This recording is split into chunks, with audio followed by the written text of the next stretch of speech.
Viewers, জয় মাতারা। আমি আজকে এমন একজনের সঙ্গে পরিচয় করাতে চলেছি যে আমাদের এই স্পোর্টসটাকে, এই কাইটিংটাকে আরো একটা মাত্রা দিতে পারে। হ্যালো বন্ধুরা, বৌদি, কোথা থেকে আসা হয়েছে? আমরা আসছি গড়িয়া থেকে। গড়িয়া থেকে আসা হচ্ছে। তো আমার সঙ্গে ভাইয়ের পরিচয় তো অনেক দিন ধরে। এই নিয়ে কত বছর হবে? 10-12 বছর। 10-12 বছর। তো এই স্পোর্টসটাকে এনারা এত সুন্দরভাবে চালিয়ে যাচ্ছে, আপনারা বুঝতেই পাচ্ছেন। বৌদি লাটাই ধরে, ভাই ঘুড়ি ওড়ায়, প্লাস বৌদি এত সুন্দর এই কাইটিংটাকে নিয়ে আমাকে কিছু কথাবার্তা বললো। আমি শিউরে উঠলাম, স্টান্ট হয়ে গেলাম। এই জন্য ভাবলাম দর্শক আপনাদের সঙ্গে পরিচয় না করালে হবে না।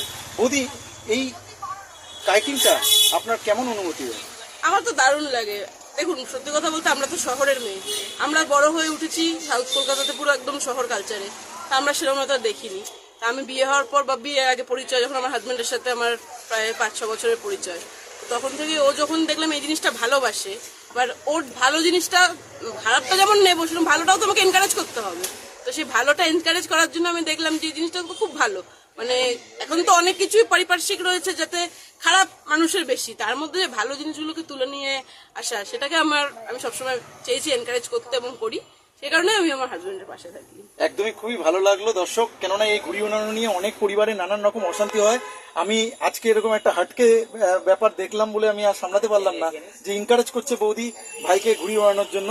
কিন্তু সেফটিটা অবশ্যই প্রয়োজন। বাচ্চাদের কাছে কিছু মেসেজ বৌদি, আমি যেমন সবসময় আমরা রাজু কাইটের তরফ থেকে দিই, আপনি একটু জাস্ট একটু বলে দেন বাচ্চাদেরকে কি প্রিপারেশন নেওয়া উচিত। বাচ্চারা যেমন, দেখুন এখানে বহুতল, কলকাতা মানেই সব বহুতল, সুতরাং সেখানে ওড়ানোর ক্ষেত্রে বাচ্চাকে অবশ্যই সেটা মেনে চলতে হবে এবং গার্জিয়ানদেরও সেখানে ভূমিকা রয়েছে। আপনারা সবকিছু তো বাধা দেবেন না, বাধা না দিয়ে ওদেরকে ভালোভাবে বোঝান যে হ্যাঁ এটা এটা এটা এটা খারাপ হতে পারে, তোমরা সেগুলো দেখে সবকিছু মেনে নিয়ে করো, তাহলে তো আর কোনো প্রবলেম আর নেই। জীবনটা শুধু বাচ্চাদের যে অ্যান্ড্রয়েড ফোনের মধ্যে দিয়ে কাটবে সেটাও তো ঠিক না। এটা তো মানে একদম সবথেকে প্রথম, আজকে বাচ্চারা মায়ের পেট থেকে বেরিয়েই অ্যান্ড্রয়েড ফোন পেয়ে যাচ্ছে। মানে এটা তো মানে একদম মানে অবিস্মরণীয়। যুগ হয়তো অনেক এগিয়ে গেছে ঠিকই, কিন্তু এগিয়ে যাওয়ার খারাপটাকেই মানুষ বেশি নিচ্ছে ভালোটার তুলনায়। তো সেই কারণেই বলবো অ্যান্ড্রয়েড ফোন হাতে থাকবে, তার পাশাপাশি আমাদের আরো যে কালচারগুলো রয়েছে ইন্ডিয়াতে এত সুন্দর সুন্দর, সেগুলোকে যেন বাচ্চারা নিয়ে নেয় এবং বাবা মারা তাতে যেন এনকারেজ করে, সব থেকে বড় বিষয় এটাই আমি চাই।